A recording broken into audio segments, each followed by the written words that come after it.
que Dieu aime.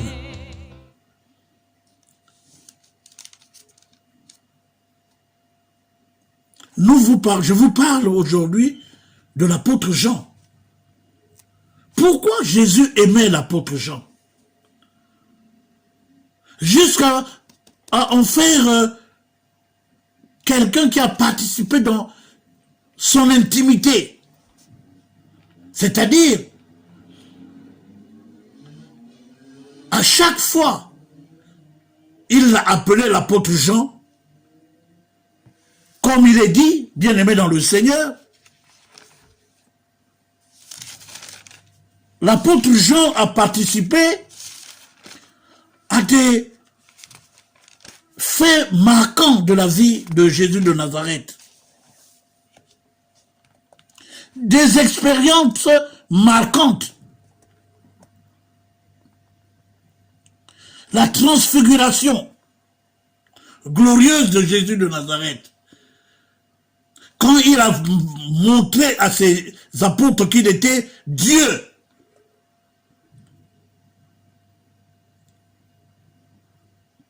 Il y a eu une transfiguration.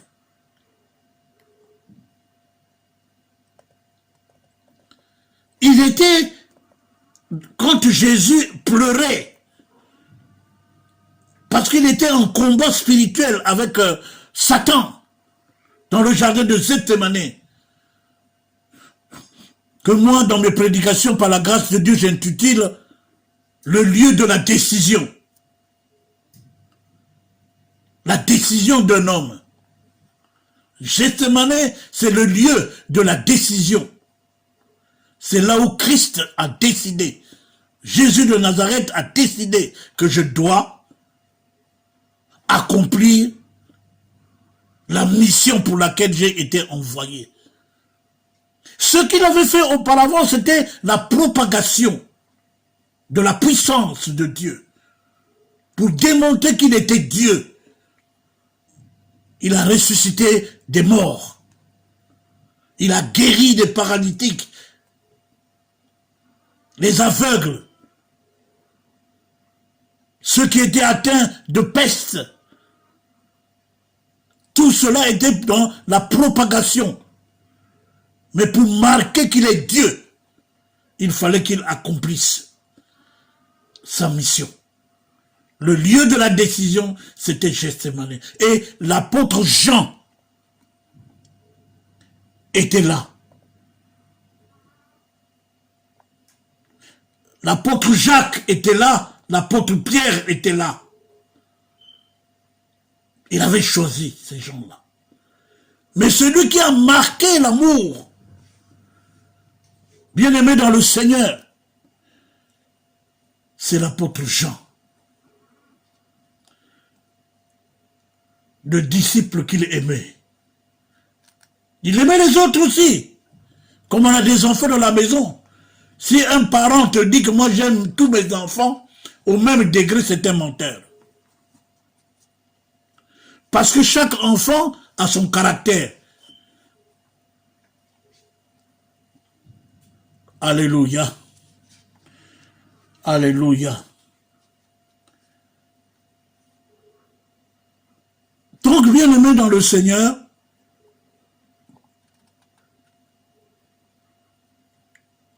cherchons à avoir cette lumière-là. Cette lumière, quand elle vient dans la personne, cette personne-là change. Quelque part, le Seigneur a dit, détruisez ce temple, je le rebâtirai en 3 jours. Comme il n'avait pas la révélation, il n'avait pas compris qu'il parlait de lui-même. Quelque part, il a dit, par la bouche de l'apôtre Paul, tous ceux qui m'acceptent, qui deviennent des enfants de Dieu, je fais d'eux le corps, leur corps, je le fais, ils deviennent mon temple. C'est-à-dire, ils deviennent le temple de Dieu. Là où habite la lumière de Dieu. Là où habite l'Esprit de Dieu. C'est pourquoi l'apôtre Jean dit, c'est à tous ceux qui ouvrent leur cœur, à tous ceux qui croient à son nom, il leur donne le pouvoir. Donc, c'est un pouvoir qu'il donne à quelqu'un. C'est pas n'importe qui est enfant de Dieu. Celui qui est enfant de Dieu, il a le pouvoir que Dieu lui donne de devenir enfant de Dieu.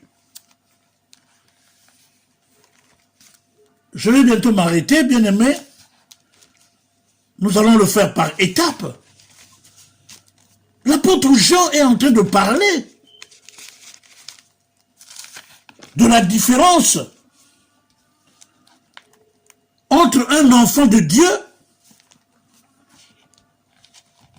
et un enfant qui n'est pas enfant de Dieu. Bien-aimés dans le Seigneur, l'ignorance tue, beaucoup sont en train de mourir.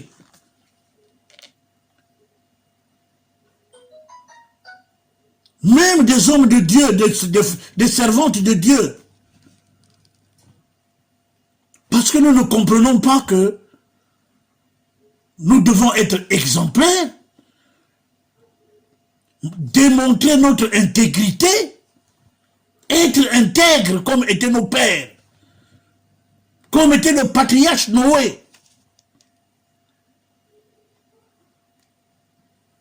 Dieu n'a pas mis le patriarche Noé à part parce que le patriarche Noé faisait des sacrifices où il glorifiait Dieu. Non.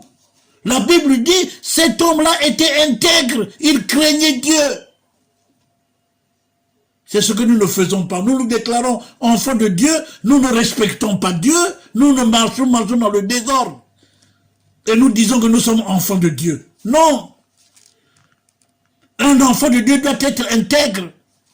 Comme était le patriarche Noé.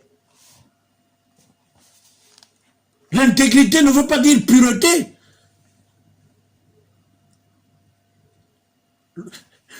Tu es intègre, tu respectes. Tu as des bonnes vertus.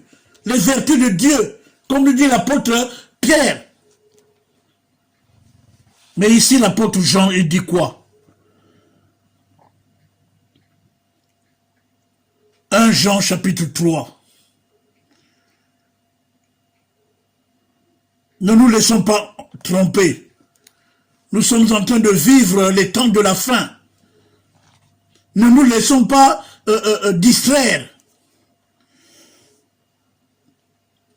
par des tombeaux blanchis, comme dit le Seigneur. Ils paraissent beaux de l'extérieur, mais de l'intérieur, ce sont des tombeaux. Des ossements pourris, des hypocrites. Ne nous laissons pas se dire, bien-aimés dans le Seigneur. Si quelqu'un tombe, Dieu, il se répand, Dieu est capable de le relever. Mais nous ne nous trompons pas que tu vis dans le péché, nous vivons dans le péché et nous continuons de nous déclarer enfants de Dieu. C'est un mensonge. Et le mensonge vient du diable. C'est ce qui est écrit. Et c'est le Seigneur qui l'a dit. Celui en qui que nous confessons qu'il est Dieu. C'est lui qui le dit. Le mensonge, c'est le diable.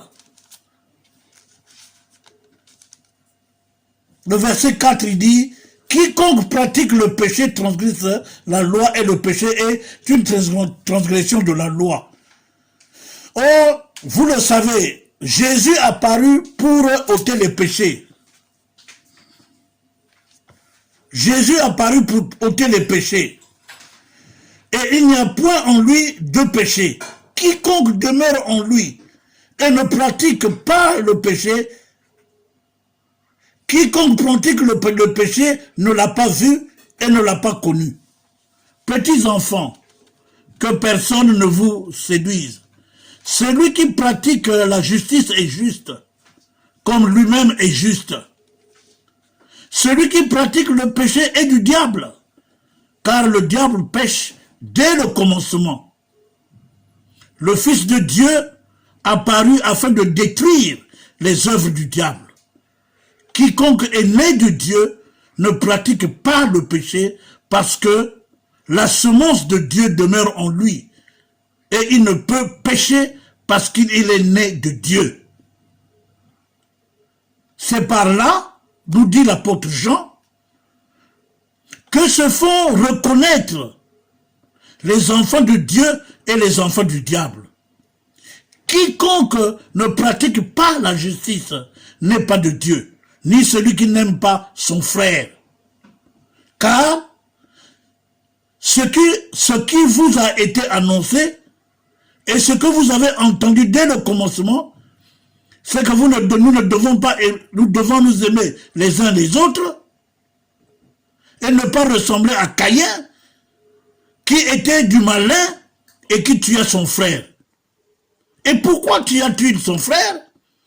Parce que ses œuvres étaient mauvaises et que celles de son frère étaient justes.